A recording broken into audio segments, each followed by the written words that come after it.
What's up, Ravens fans? Welcome into a post-draft special here on the Unscripted couch. You've got Garrett, John, and Cliff. And look, the Ravens weren't the only team to draft over the past weekend. The AFC North got better, you would imagine, Cliff. And I think we have to start with the Pittsburgh Steelers for all the obvious reasons. What are your thoughts on what they did? Because it was clear they wanted to address one side of the ball. Yeah, Devin Bush, I think, was a great pick for them. Moved up to get him, which really isn't a Steelers-type move, but that just shows you how badly they wanted him. I mean, I think he'll step right in day one, be their inside linebacker, much like C.J. Mosley did during his rookie season with the Ravens.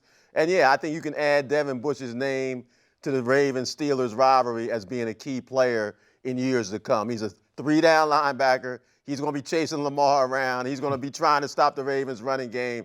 And, yeah, you rarely hear Mike Tomlin so complimentary of a rookie that he hasn't even coached yet for a snap, but he knows this guy's going to be, focal point of their defense, and I think it was a great pick for them. I mean, the Steelers needed to upgrade their defense. Since the injury to Ryan Shazier, they've had a hole there in the middle of the defense, and Devin Bush is a guy that could certainly fill it. I mean, look, I look at the Browns. The Browns don't have a first-round pick. With their first-round pick, they get Odell Beckham, so that's a pretty good first round for them. And then they added Greedy Williams in the second round. Some people think that he could be the best corner in this draft. To me, I was shocked that he was available to them in the second round. As the Ravens fans are sitting there thinking, how do they get this guy there in the second round? The Ravens had Marquise Brown in the first, and then the Browns come back and draft the corner in the second. I don't know if they were necessarily linked, but it wouldn't surprise me if they were. They also get Mack Wilson, an inside linebacker from Alabama, late in the draft. He was somebody that was maybe linked to the Ravens from a mock draft standpoint. The Ravens passed on him. The Browns took him. So, look, I think this Browns team, you got to believe that John Dorsey knows what he's doing. He's added a ton of talent to that team, and I think they had a good draft. John, the Bengals have really ridden under the radar for much of this offseason. Oh, yeah. What did they do over the past weekend to get better?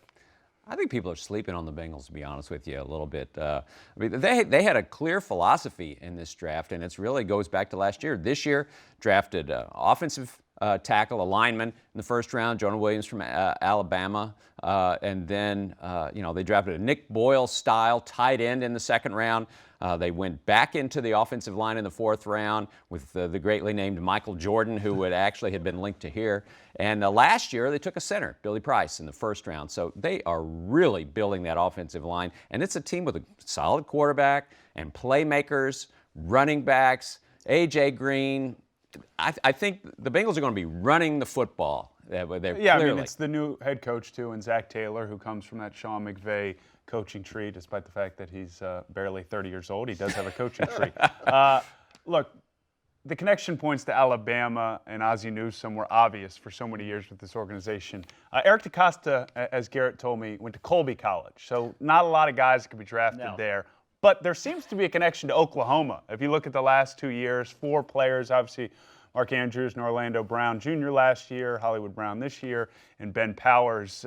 Is Oklahoma the new Alabama for this organization, Cliff? Yeah, apparently, and I don't think it's a bad thing. I mean, they're getting a lot of results from these guys. They seem like it's not too big for them. I guess, a lot of teams, programs have big games, but it seems like these guys have been in so many big games, and there's so much competition to get on the field at Oklahoma that they're ready, it seems like, to translate into the NFL. We saw how Orlando Brown, Mark Andrews walked around from day one, like, even though they drafted a tight end above him, like, hey, I should be playing right away. So in a league where it's so important to get instant production from rookies, the Ravens keep hitting on these Oklahoma guys who are stepping in, and obviously they hope they've done it again. It's made them a better football team. Well, 11 all-time guys drafted from Alabama. After this draft, there's 11 all-time guys for the Ravens drafted from Oklahoma. So the scales have evened out there. Yeah, I think Mark Clayton back in the day. Now they say that. Yeah, they've evened it out there. Look, also the other thing to note on this is that all 4 of these guys in the last 2 years from Oklahoma play offense.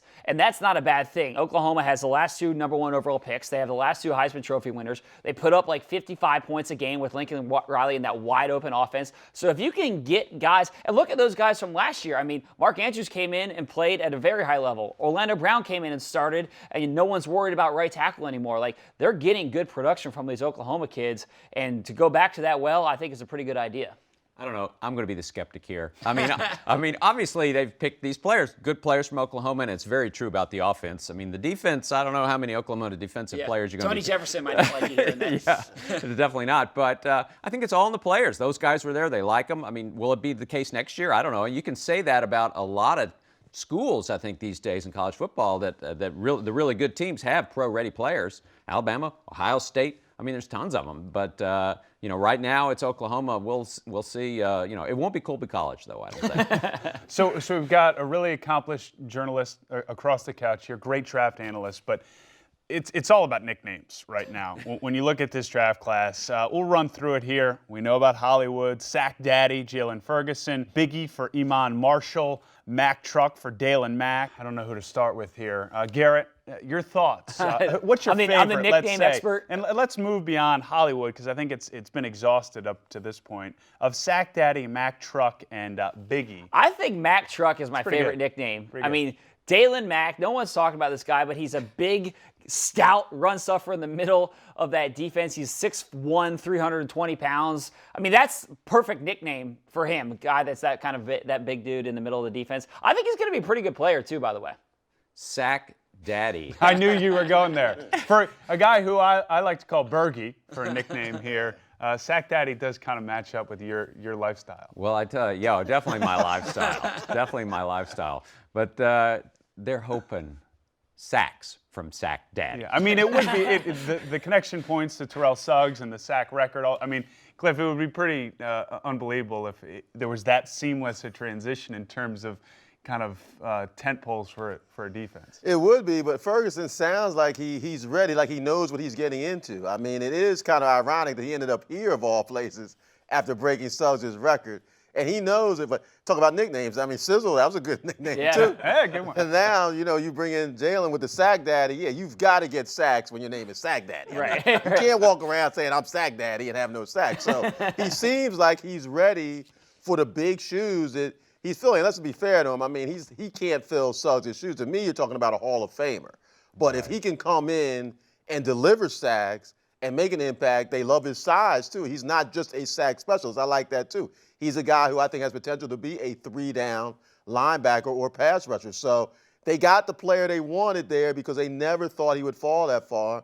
And again, Eric DeCosta was patient, didn't give up too much to move up to get him, and still got him. So, yeah, Sack Daddy, we'll see what he's got. It might not be a nickname, but I should mention Ben Powers, offensive lineman from Oklahoma, had the quote, I think, of all these draft picks while he was a player at Oklahoma. I love taking a man's dreams and crushing them. So we'll see how that translates to the league. And speaking of translating, we're going to predict what maybe some of the production you should expect from this rookie class coming up tomorrow here on Unscripted.